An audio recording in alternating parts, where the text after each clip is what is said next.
Chains of gold. This is a Ghanaian tale. In the bustling city of Accra, the Agyeman family lived in a sprawling mansion that spoke of money and deep-rooted traditions. The head of the family, Mr. Agyeman, was a formidable businessman known for his iron will and unyielding control over every aspect of his family's life.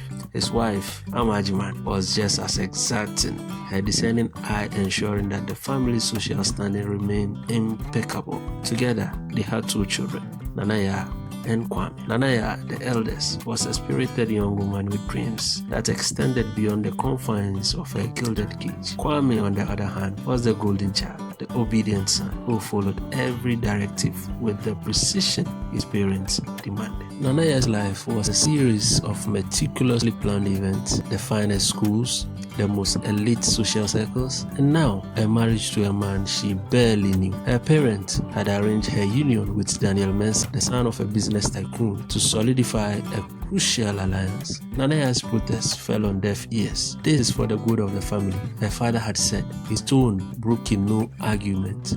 Kwame watched in silence, his own dreams stifled under the weight of expectations. He was studying law as his father had decreed, but the pressure was unbearable. Depression crept in, a silent enemy he fought with substances that offered temporary relief but led him deeper into despair. Nanaya's wedding day arrived, a grand affair that dazzled onlookers but felt like a funeral to her. That night, she made a decision. Gathering her courage, she fled the mansion, leaving behind a letter that spoke of love for her family but a need for freedom. Her parents' reaction was swift and severe. "You are no longer our daughter," Mr. Agyeman declared, his voice icy, disowned and cut off. Nanaya faced the harsh world alone. Her journey was fraught with challenges, but she found solace in the simple joys of life, away from the suffocating expectation of her past. Nanaya quickly discovered that life outside her family's protection was far from easy. She moved from one friend's couch to another, experiencing the discomfort of overstayed welcomes and changing attitudes. The struggle to find food and clothes was a daily challenge, and desperation pushed her to a decision she never thought she would make.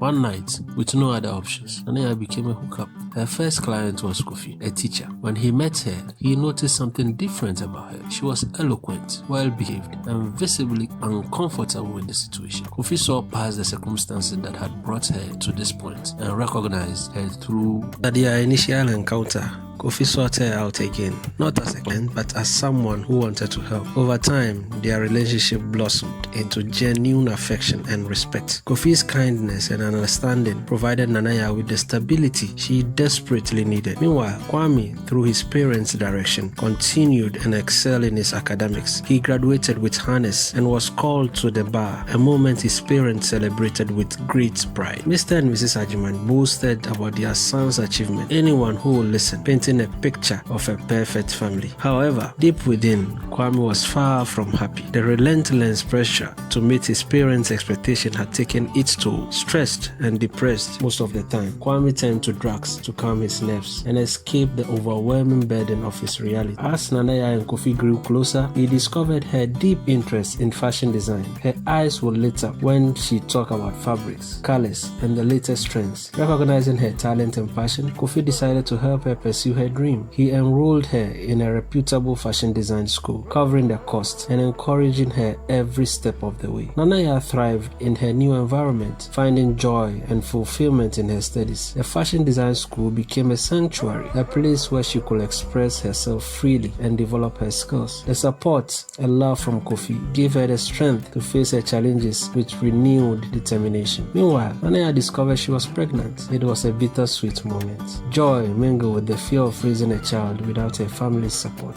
As Nanaya pursued her passion, Kwame's situation worsened. The facade of the perfect son crumbled under the weight of his addiction. His parents remained oblivious. Their focus is on maintaining appearance. One evening, unable to bear the pain, Kwame sought solace in the one person who had always understood him, his sister. Kwame found Nanaya in her modest home, her belly swollen with new life. Seeing her strength despite the odds reignited something within within him. "I need help," he confessed, tears streaming down his face. Nanaya, despite her own struggles, welcomed him with open arms. "We will get through this together," she promised. With Nanaya's support, Kwame entered rehabilitation. The road to recovery was long and arduous, but he found strength in his sister's unwavering belief in him. Nanaya, too, faced her own battles, but her resilience shone through as she prepared for motherhood and her burgeoning career in fashion. In time, news of their hardships reached the Agyemans. The realization of their children's struggles struck them hard. Slowly, Mr. and Mrs. Agyeman began to understand the consequences of their rigid control. Years passed, and Nanaya's child, a bright-eyed girl named Abina, became a symbol of hope and new beginnings. The Agyemans, humble and changed, reached out seeking forgiveness. Nanaya and Kwame, now stronger and more self-assured, accepted their parents' apology. The road to rebuilding their relationship was slow, but it was grounded in mutual respect and understanding. This is the end of the story. Please like, comment, share, and follow us on all social media handles at Haskett Studios. Thank you.